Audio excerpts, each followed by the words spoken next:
mensahe sa last days. No? God will raise up shepherds. Ang Diyos mag-raise up o nga magpalantay na magpakaon, dili mo bunal. Mupakaon, ano na? No? Ganahan pa ka sa ministry nga bunalan ka, Berme? Kasi ganahan na rin. Salamat ang ginagawa. Magpakaon. Dili mamunal. Magpakaon. Amen?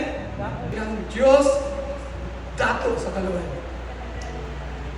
Dato. So what about my future? Dagang mo mga kapalpakan.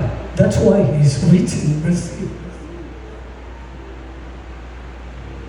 Kasi gusto kong bumait pero di ko magawa. That's why He is rich in mercy.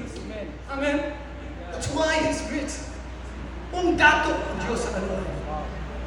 Kaya kung may kaluwan sa Diyos, wala tagritanan. Amen ba? Di ka pwede mag-inambog.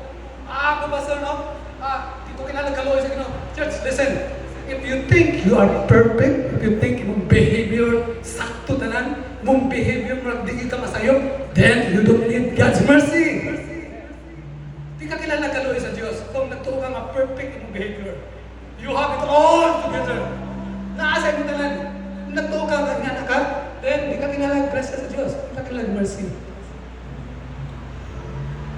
But if you fail sometimes, some life, that's why He is rich in mercy. Amen. Limay ba na? Ang Diyos, no, nga siya, no, rich in mercy.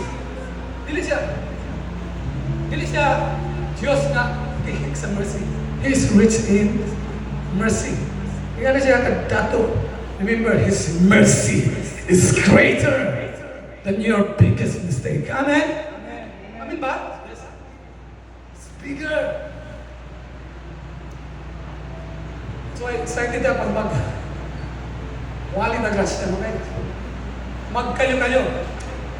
Ang balaang espiritu, ha? Amin ba? Amen. Na-bless ba ta? Amen.